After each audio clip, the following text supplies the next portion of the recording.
Oiê! Bem-vindo a mais um vídeo do canal. Hoje eu tenho uma participação especial. Nós falamos no Instagram, queríamos responder algumas dúvidas das pessoas sobre o estudo domiciliar, sobre o homeschooling que a minha irmã faz. Vamos lá com a gente? A primeira pergunta é: você é prof de todas as matérias? Fiquei confusa agora. Não, eu não sou professora de nenhuma matéria. Eu dou aulas de inglês, eu dou aulas particulares de inglês. Mas eu auxilio a Kayla nas aulas dela do homeschooling. Mas eu não sou professora de nenhuma matéria, eu só faço esse auxílio. Como e de onde pegam os conteúdos? Quem monta todas as aulas sou eu. E da internet. Tudo da internet. Na internet tem tudo que vocês precisarem. No início foi um pouco desafiador. A primeira coisa que eu fiz foi jogar lá no Google grade curricular do 9º ano. E apareceram todos os conteúdos das matérias que eles estudavam nesse ano e eu fui lá e organizei. Mas atualmente existem vários cursos que o Se Liga dá. Eu vou colocar para vocês aqui as plataformas e os links também.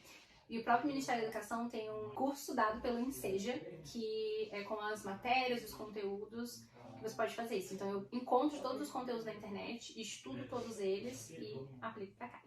Como fazer com as distrações de casa?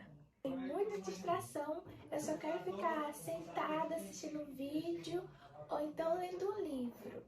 Mas aí eu sei que se eu fizer lá um texto ou assistir aquela aula, depois eu não vou ter mais nada para fazer. E é muito recompensador. Então é mais fácil definir uma rotina, definir os horários de que você vai fazer e depois se divertir, né? Ela usa esse método de recompensa porque ajuda muito ela a focar no estudo e depois fazer o que gosta, ler ou mexer no celular. Então quando tem uma rotina já estabelecida, fica mais fácil de não se distrair. Mas ainda não é fácil. Às vezes eu não quero estudar, mas eu vou estudar com raiva. Aí eu começo a aula assim, mas aí eu já termino legal, né? Como foi que tomaram a decisão dela estudar em casa? Eu. Quando eu era pequena, eu chorava, esperneava pra ela não me deixar na escola. E eu lembro de uma vez que eu fui pra uma escola nova, que eu não conhecia ninguém, que era muito longe da minha casa. A escola era amarela, a grade era vermelha, e eu lembro de ficar chorando na grade muito assim, eu quero minha mãe, eu quero minha mãe, eu não queria ficar na escola. Isso foi ao longo da minha vida, e eu era muito ansiosa na escola, e eu não sabia que era ansiedade, eu só sabia que se eu respondesse uma pergunta errada, eu começava a passar mal e tinha que voltar pra minha casa, porque eu não conseguia mais ficar na escola. Ninguém falava nada, mas eu ficava muito mal. Desde o ensino infantil, a Kayla trocou de escolas com muita frequência. Minha mãe era professora, então ela ia dar aulas em escolas e mudava de escola, ela mudava, a Kayla mudava também. Foi muito difícil ela se adaptar a lidar com as mudanças repentinas. E ela acabou se isolando, se excluindo, então foi muito difícil de fazer amizades, de se sentir parte do lugar onde ela pertencia. E isso fez com que ela desenvolvesse essa ansiedade, né? O medo do que as pessoas vão pensar, o que elas vão falar. Foi bem difícil, né? Durante esse tempo a gente não entendia o que era, não se falava sobre a ansiedade, sobre a fobia social. Levou tempo pra gente identificar isso. Ela sempre teve esse bloqueio com o ambiente escolar. E quando chegou a pandemia, se intensificou ainda mais. Eu tinha que fazer os trabalhos da escola numa plataforma nova e online, e aí tinha um monte de tarefa, um monte que eu tinha que fazer no dia, e quando eu tentava fazer eu não entendia nada, porque tipo, era só jogado lá, e aí eu passava mal. O verdadeiro motivo foi que ela não estava conseguindo aprender da maneira tradicional na escola. Ela estava sendo pressionada, ela se sentia amedrontada e tinha várias crises de ansiedade à medida que ela estudava nesse modelo. Só na ideia de falar, a gente vai sentar para estudar, já causava uma crise, já era muito ruim. Aquele bloqueio, né? Porque você sabe que aquele momento te gera sentimentos desagradáveis e você quer evitar eles, você quer fugir deles. Eu comecei a auxiliar ela com as atividades da plataforma. A gente, inclusive, parou, a gente não fez mais elas, porque estava sendo muito prejudicial para ela, né? E enquanto você está ansiosa, estressada, com todo o cortisol na sua mente, você não está apta para absorver o conteúdo, você não consegue aprender de verdade. E aí eu comecei a desesperadamente procurar uma maneira de como eu posso fazer essa menina se interessar pelos estudos. Ela precisa se formar pelo menos no ensino médio. nessa época da pandemia em que acendeu muito, né, sobre o homeschooling. Então eu aprendi, estudei sobre. O início foi muito desafiador, porque né, éramos novatas nisso, era muito difícil pra mim. Então eu tive auxílio de alguns amigos, eu consegui alguns livros, eu ia estudando tudo e passando para ela. É muito difícil o sistema brasileiro de educação, onde você tem um professor para 30, 40 alunos em uma sala, onde poucos deles são interessados e você não consegue prestar a verdadeira atenção que o aluno precisa para aprender. Todos são indivíduos, é uma maneira diferente que cada um aprende, então eles precisam de uma atenção melhor para aquilo. E ela não estava tendo a atenção daquela maneira que ela precisava, então ela precisava de um estudo específico para ela como indivíduo. Ainda assim, estudando em casa, ela não queria, os gatilhos emocionais ativavam muito. A gente às vezes estudava um assunto a semana inteira, ou às vezes estudava um dia durante o mês inteiro, e até conseguir que ela se adaptasse. E foi com cuidado, a gente foi respeitando o tempo dela, ajudando ela a se sentir calma, a gente não pressionava, não forçava que ela estudasse, tá tudo bem. Isso foi fazendo com que ela se sentisse mais confortável e agora é normal. Às vezes não é legal estudar, mas tem que fazer, a gente faz, então já tá mais adaptada a esse sistema. O motivo principal de que a gente escolheu, né, esse método de estudo foi porque ela não estava se adaptando à escola e o método de ensino tradicional. E não estava sendo benéfico para a saúde mental dela. Então depois que ela fez terapia, começou os tratamentos medicamentosos, ela já consegue até estudar numa escola, se for possível. Mas a gente só optou por continuar dessa maneira, porque tá dando certo assim. Tempo de estudo, quantas aulas por dia ou quantas horas por semana a gente estuda, né? No início, a gente fazia quanto tempo dava, quando ela conseguia ficar concentrada. E aí, com o passar do tempo, ela vai conseguindo durar mais tempo. Na maior parte das vezes, as aulas duram de 2 horas de estudo, no máximo. E de leitura, até mais que isso, né? Passa de umas 6 horas por dia de leitura. E nem todos os dias são da mesma maneira. Uma das partes importantes do homeschooling é essa flexibilidade que a gente tem para estudar de uma maneira particular. A gente não quer trazer literalmente, como o nome diz, a escola para dentro de casa. A gente só quer que a pessoa continue aprendendo, se desenvolvendo intelectualmente. Então nós encontramos outras maneiras para isso. Por exemplo, a leitura é uma das maneiras que ela encontra de se desenvolver intelectualmente, e isso conta como hora de estudo.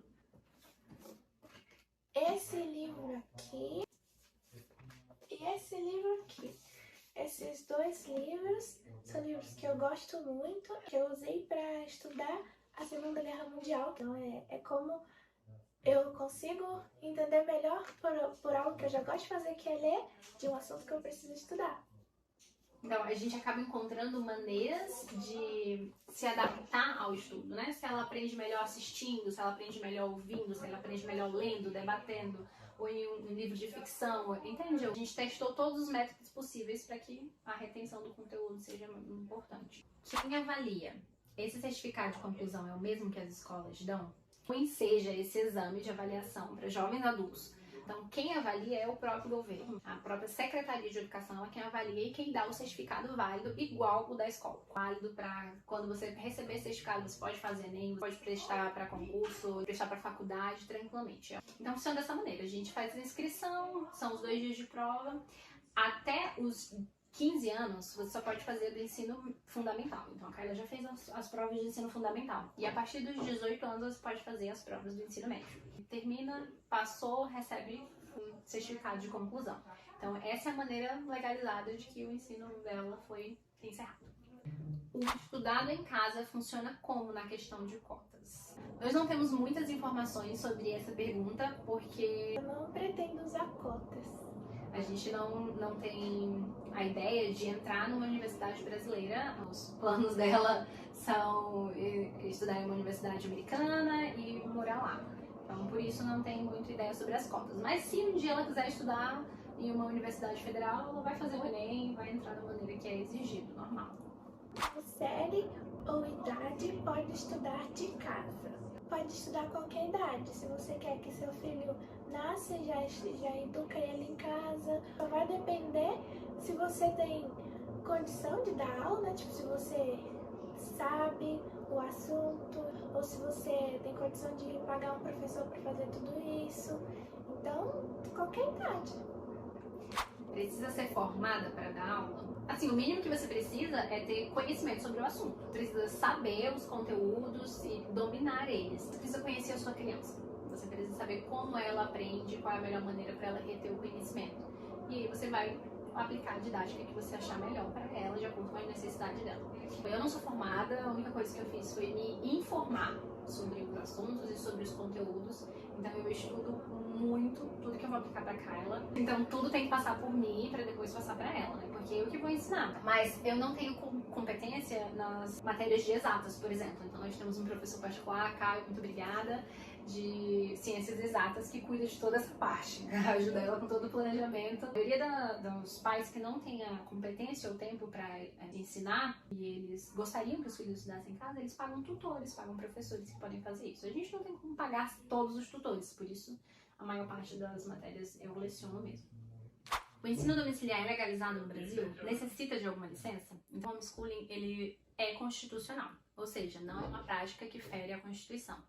No entanto, nós não temos uma lei nacional que ampare este método de ensino. E por isso, alguns estados, como Santa Catarina e alguns municípios aqui no interior de São Paulo, fizeram leis regionais, né? Leis municipais e estaduais, para regulamentar esse projeto. Então, nesse momento, a gente está em um vácuo legal, assim, né? Meio que pairando entre ser constitucional, mas não ter uma lei nacional que ampare. Existem pessoas que denunciam famílias homeschoolers, mas o máximo que pode acontecer é deles exigirem que a criança volte para a escola, né? Aconteça a rematrícula. Já ouvi muito falar que eles iam tirar a guarda, mas nunca aconteceu em toda a história dos homeschoolers que a gente conhece. E as denúncias, eles alegam um abandono intelectual, essa é a denúncia principal. No entanto, a criança ela não está, né, abandonada intelectualmente, ela está sendo, na verdade, incentivada a estudar ainda mais. E é por isso, inclusive, que a gente tem que manter registro de todas as aulas, de todos os conteúdos, tudo que você estuda, você tem que sempre registrar, para que você possa comprovar, caso um dia precise, de que não abandonou o estudo, ela continua estudando. Então é isso, galera. Acho que a gente respondeu a maior parte das perguntas. E aqui é isso que vocês vão ver um pouco mais dessa rotina de estudos. Se inscrevam no canal, deem like, comentem. E se inscreve no meu canal, Lorimin, com Y, onde eu falo de livros muito legais e faço piadas muito velhas. E também, às vezes, eu falo da minha rotina. É isso. Beijo!